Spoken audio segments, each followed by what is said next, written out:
حضرت علی رضی اللہ تعالی عنہ نے فرمایا، دو قسم کے لوگ بہت ہی جلدی مر جاتے ہیں۔ وہ دو لوگ کون سے ہیں؟ بسم اللہ الرحمن الرحیم۔ محترم ناظرین، حضرت علی رضی اللہ تعالی عنہ کی مجلس میں ایک شخص کھڑا ہوا اور کہنے لگا، حضرت میرا ایک سوال ہے۔ حضرت علی رضی اللہ تعالی عنہ نے کہا، بتاؤ کون سا سوال ہے؟ اس آدمی نے کہا، مجھے بتایا جائے وہ کون سے لوگ ہیں جو جلدی مر جاتے ہیں، اور وہ کون سے لوگ ہیں جو دیر سے مرتے ہیں۔ اتنے میں دوسرا شخص کھڑا ہوا اور کہنے لگا، حضرت میرا بھی ایک سوال ہے۔ حضرت علی رضی اللہ تعالی عنہ نے فرمایا، کون سا سوال ہے؟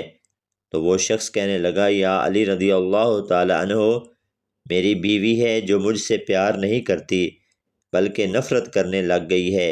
مجھے کچھ ایسی نصیحتیں ارشاد فرمائیں، مجھے کوئی ایسا عمل بتائیں جو میں اپناؤں اور بیوی کی نظروں میں قابل عزت اور قابل احترام بن جاؤں۔ حضرت علی رضی اللہ تعالی عنہ نے اس پہلے والے شخص کو مخاطب کر کے ارشاد فرمایا، جس شخص نے کہا تھا کہ حضرت وہ کون سے لوگ ہیں جو جلدی مر جاتے ہیں اور وہ کون سے ہیں جو دیر سے مرتے ہیں؟ تو حضرت علی رضی اللہ تعالی عنہ نے ارشاد فرمایا، دو قسم کے لوگ جلدی مر جاتے ہیں۔ پہلا وہ آدمی جو غصہ کرتا ہے۔ حضرت علی رضی اللہ تعالی عنہ نے ارشاد فرمایا، جو لوگ غصہ کرتے ہیں، غصہ کرنے والے لوگ دیگر لوگوں کی نسبت جلدی مر جاتے ہیں۔ غصہ کرنے والے لوگ، جو کہ ہمارے معاشرے میں یہ بیماری بہت زیادہ پھیلی ہوئی ہے، ہر بندہ غصے میں بھڑکتا ہوا نظر آتا ہے۔ غصہ کرنے والا شخص نہ اللہ تعالیٰ کو پسند ہے، نہ ہی اللہ تعالیٰ کے رسول صلی اللہ علیہ وسلم کو پسند ہے، اور نہ ہی اللہ تعالیٰ کی مخلوق کو پسند ہے۔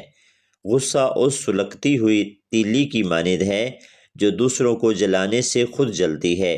فرمایا، غصہ کرنے والا شخص بے خوابی کا شکار بنا رہتا ہے۔ غصہ کرنے والے شخص کو نیند نہیں آتی۔ غصہ کرنے والا شخص نیند سے محروم رہتا ہے۔ غصہ کرنے والا شخص سکون سے محروم رہتا ہے۔ غصہ کرنے والا چین سے محروم، قرار سے محروم۔ غصہ کرنے والا شخص پھیپھڑوں اور دل کا مریض بن جاتا ہے۔ جب یہ پھیپھڑوں اور دل کا مریض بن بیٹھتا ہے تو یہ شخص جلدی مر جاتا ہے۔ ناظرین، غصہ انسان کی شخصیت کا باطنی اظہار ہوتا ہے۔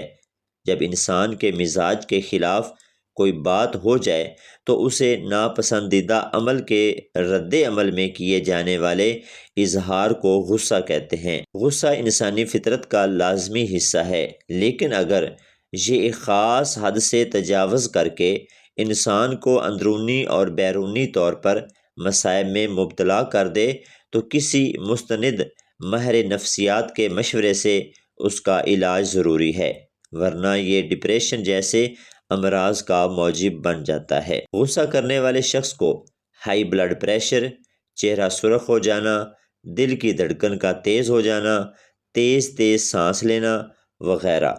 ایک شخص نبی کریم صلی اللہ علیہ وسلم سے سوال کرتا ہے، یا رسول اللہ صلی اللہ علیہ وسلم، وہ کون سا عمل ہے جو مجھے اللہ کے غضب سے محفوظ رکھے؟ تو آپ صلی اللہ علیہ وسلم نے فرمایا، تم غصہ نہ کیا کرو، اللہ تعالیٰ بھی تم پر غصہ نہ ہوگا۔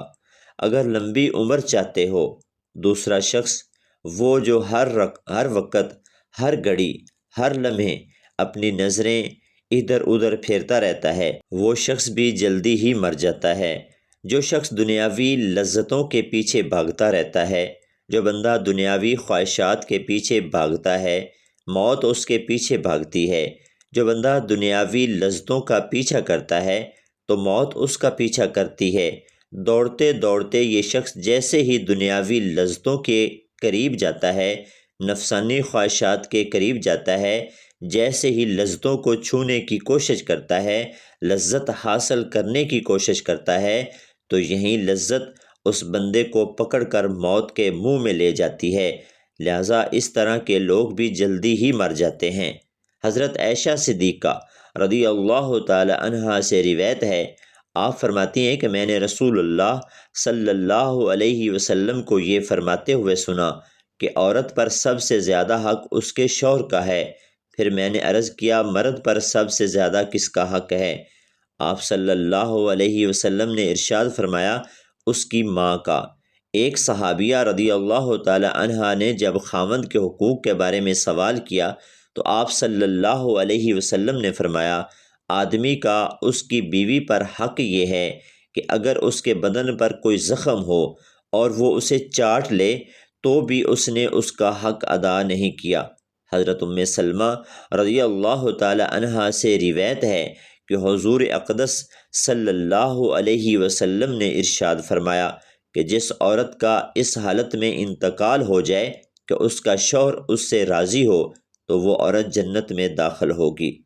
دعا ہے کہ اللہ تعالیٰ میرا سنانا اور آپ کا سننا اپنی بارگاہ الہی میں قبول اور منظور فرمائے، آمین ثم آمین۔